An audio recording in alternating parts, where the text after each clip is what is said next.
Safari yetu haijaisha, ndio kwanza imeanza. Mwananchi Digital pamoja na Kopra, mamlaka ya udhibiti wa nafaka na mazao mchanganyiko, tuko hapa Ngwenichile na nipo na mama yangu. Unazungumza na Asina Ali Lutumbo. Oh, Asina. Asina. Hongera mama. Naona mambo huku nyuma yangu yapo ya kutosha kabisa. Huu ni ufute? Huo ni ufute. Naomba niingize mkono kidogo. Haina shida. Mama, umeanza lini hii shughuli? Hii shughuli ni ya kila siku, ya kila mwaka. Huwa tunalima. Tunalima mazao mchanganyiko ili kuweza kupata mahitaji mbalimbali ya kujikimu kwenye chakula, kupata matibabu ya afya. Yaani kila kitu tu, kusomesha watoto, wajukuu. Hatuna kazi nyingine ambayo tunaitegemea, ni kilimo tu. Okay. Naona ufuta huu nyuma yangu unanivutia. Hii mbegu gani? Hii ni mbegu ya Lindi White. Lindi White. Bwana shamba ndo alinipa. Okay. Yeye ndo anajua kwa sababu ananitambua kwa mimi ni mkulima, aliniletea mbegu. Okay. Lindi White umeitumia, lakini pia kuna mbegu nyingine huko nyuma uliwahi kuzitumia. Utofauti upoje? Tulikuwa tunatumia mbegu za asili ambazo tumezikuta wazazi wetu wanalima. Tofauti ipo. Tofauti ya kwanza, ufuta wa Lindi White kwanza unakuwa na uzito mkubwa. Okay. Alafu unakuwa na mapato mengi shambani. Unaweza ukalima eneo dogo sana lakini ukawa umefanikiwa ukitumia ukifuata tu kanuni bora za kilimo. Okay. Ikiwemo kupanda kwa mstari, kupalilia kwa wakati, kupogolea ule ufuta pamoja na kuweka mbolea. Kwa unavyoona mama, msimu huu utapata kiasi gani cha ufuta? Maana naona mwingine tayari upo nyuma. Ni wote au ipo na mwingine? Mwingine bado uko shambani.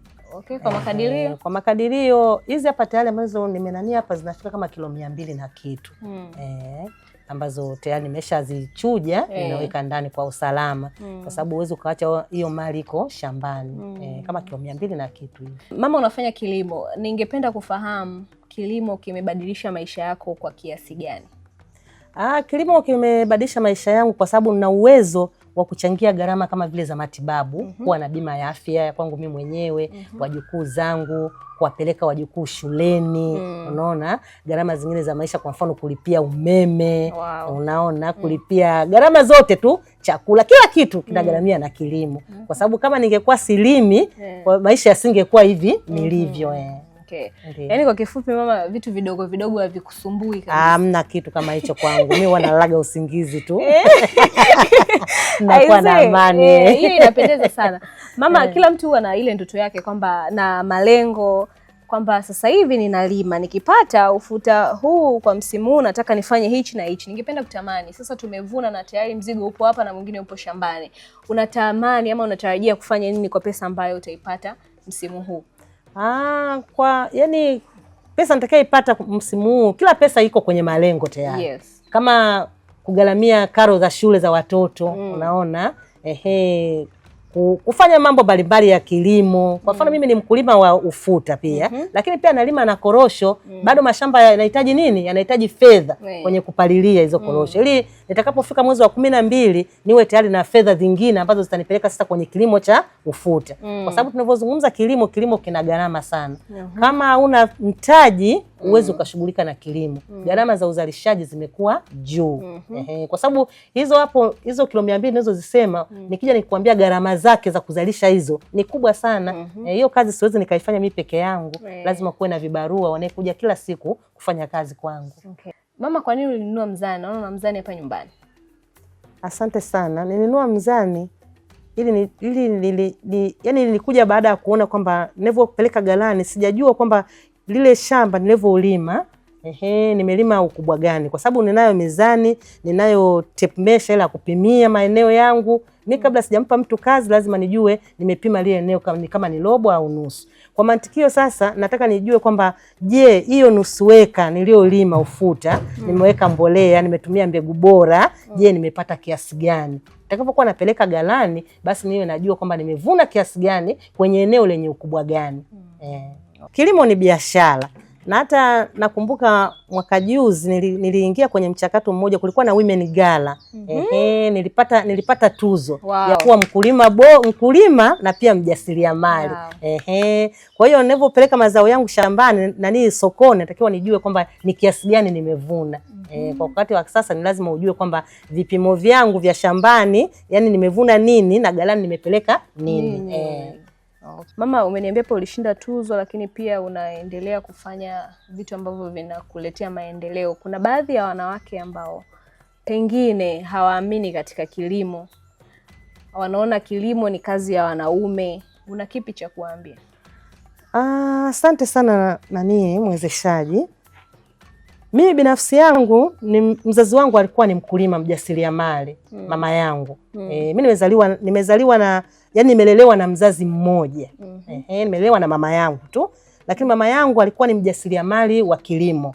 Alikuwa anapenda sana kilimo. Kwa hiyo yani kama vile mimi hii kazi nimeilisi kutoka kwa mzazi wangu.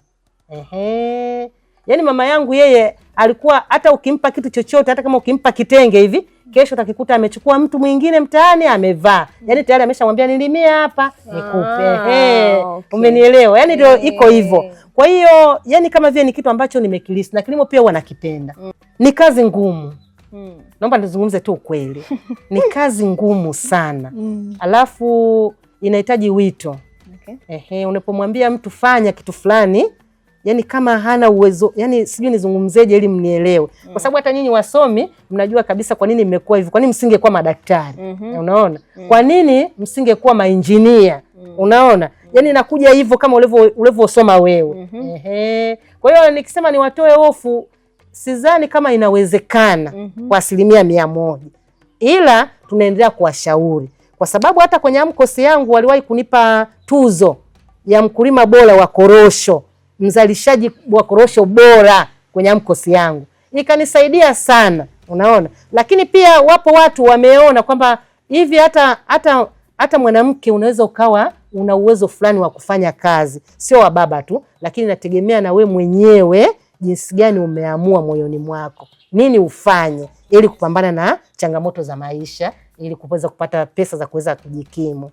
Mama, mimi nikiwa naenda kumalizia, unazingatia nini ufuta wako ili uwe msafi na wenye ubora zaidi? Mimi ufuta wangu naanzia kwanza kwenye kupanda.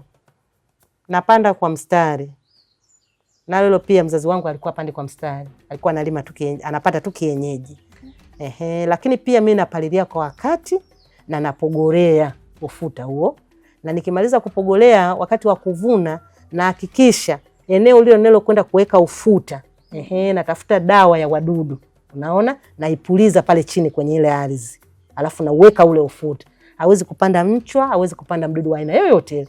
Kwa hiyo baada ya muda fulani kiona tayari umeshakauka bila kuchukua muda mrefu kakaa sana huko mpaka wadudu nao wakaanza kushambulia. Mimi naenda kuondoa kama hivi mlivyokuta nimeweka kwenye viroba tayari. Nimerudisha nyumbani. Kwa hiyo nazingatia vitu kama hivyo, uwekaji wa mbolea, siombe kwa mtu, niko hivyo, yani haina sina ile changamoto ya shida kabisa kwamba leo nitakula nini katika maisha yangu. Yani hapo nilishaondoka mimi. Lakini mimi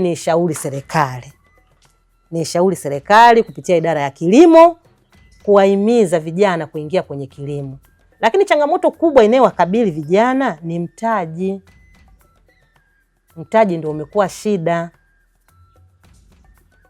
Na huu mtaji umekuwa shida kutokana na wao kutokuwa na dhamana ambazo zinawafanya wao waweze kukopesheka. Sasa nashukuru kwamba halmashauri inatoa mikopo ile ya 10%. Lakini ile mikopo ya 10% ina changamoto zake. Niseme kwamba mbegu ziko vizuri. Na mimi ningependa siku moja wananchi wote wangelima hii mbegu. Lakini ni kitu ambacho sasa mimi binafsi yangu siwezi nikawaweza hao watu kuwaeleza kwamba ni lazima mlime hii mbegu. Mimi naamini kwa uzuri wa huu ufuta jinsi ulivyo, hata bei zingekuwa zinaongezeka kama tungekuwa wananchi wote tumelima hiyo mbegu. Na niseme tu niambie hiyo kopla kwamba vikundi viongezeke vya uzalishaji wa hizo mbegu. Ili kufanya yani jamii ya eneo hili watu wote tulime mbegu hiyo ya Lindi White.